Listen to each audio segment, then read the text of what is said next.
a nova vida debaixo da graça, segundo o Espírito de santidade e adoção. Portanto, agora nenhuma condenação há para os que estão em Cristo Jesus, que não andam segundo a carne, mas segundo o Espírito. Porque a lei do Espírito de vida em Cristo Jesus me livrou da lei do pecado e da morte. Portanto, o que irá impossível à lei, visto como está enferma pela carne?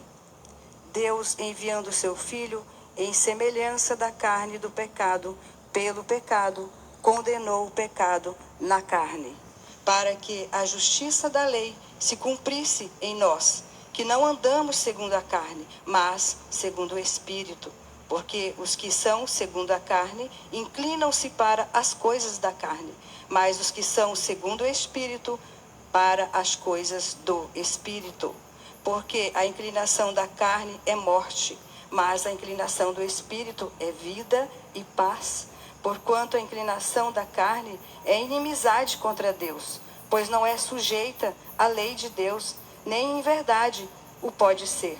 Portanto, os que estão na carne não podem agradar a Deus. Vós, porém, não estáis na carne, mas no Espírito, se é que o Espírito de Deus habita em vós. Mas se alguém não tem o Espírito de Cristo, esse tal não é dele.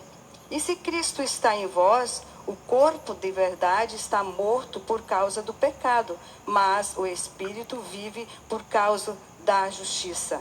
E se o Espírito daquele que dos mortos ressuscitou a Jesus habita em vós, aqueles dos mortos ressuscitou a Cristo, também vivificará o vosso corpo mortal pelo seu Espírito que em vós habita. De maneira que, irmãos, somos devedores, não da carne, para viver segundo a carne. Porque se viverdes segundo a carne, morrereis. Mas se vivermos pelo Espírito, mortificardes as obras do corpo e vivereis. Porque todos os que são guiados pelo Espírito de Deus, esses são filhos de Deus.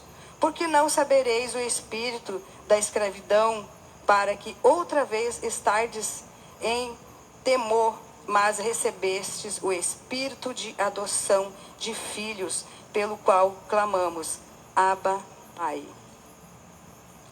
O mesmo Espírito testifica como o nosso Espírito que somos filhos de Deus. E se nós somos filhos, somos logo herdeiros também, herdeiros de Deus e co-herdeiros de Cristo, se é certo que com Ele padecemos, para que também com Ele sejamos glorificados. As primícias do Espírito, esperança, intercessão, eleição. Porque para mim tenho por certo que as aflições deste tempo presente não são para comparar com a glória em que nós há de ser revelada. Porque a ardente expectação da criatura espera a manifestação dos filhos de Deus. Porque a criação ficou sujeito à vaidade, não por sua vontade, mas por causa do que sujeitou, na esperança de que também a mesma criatura será libertada da servidão da Escritura, será libertada da servidão de corrupção para a libertação da glória dos filhos de Deus. Porque sabemos que toda a criação geme e está juntamente com dores de parto até agora. E não só ela, mas nós mesmos que temos as primícias do Espírito, também gememos em nós mesmos, esperando a adoção, a saber, a redenção do nosso corpo. Porque em esperança somos salvos. Ora, a esperança que se vê não é esperança. Porque o que alguém vê, como o esperará? Mas se esperamos o que não vemos, com paciência o esperamos. E da mesma maneira também o Espírito ajuda as nossas fraquezas, porque não sabemos o que havemos de pedir como convém, mas o mesmo Espírito intercede por nós com gemido inexprimíveis. É aquele que examina os corações, sob qual é a intenção do Espírito, é ele que, segundo Deus, intercede pelos santos. E sabemos que todas as coisas contribuem juntamente para o bem daqueles que amam a Deus, daqueles que são chamados por seu decreto. Porque os que dantes conheceu, também os predestinou para serem conformes à imagem do seu Filho, a fim de que ele seja o primogênito entre muitos irmãos. E os que predestinou, a esses também chamou. E os que chamou, a esses também justificou. E os que justificou, a esses também glorificou. Cântico de vitória, Deus é por nós. Que diremos, pois, essas coisas? Se Deus é por nós, quem será contra nós? Aqueles que nem mesmo seu próprio Filho poupou, antes entregou por todos nós, como nós não dará também com ele todas as coisas? Quem tentará acusação contra os escolhidos de Deus? É Deus quem os justifica. Quem os condenará? Pois é Cristo quem morreu, ou antes quem ressuscitou dentre os mortos, o qual está à direita de Deus e também intercede por nós. Quem nos separará do amor de Cristo?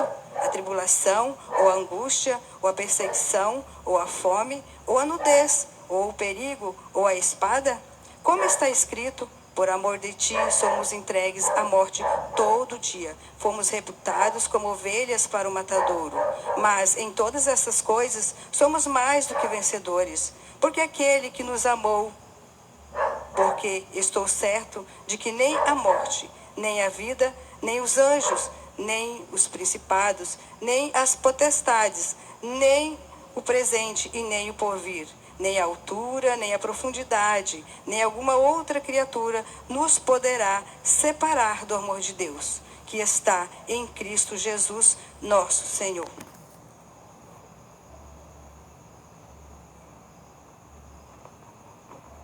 Na sequência, vamos ouvir a irmã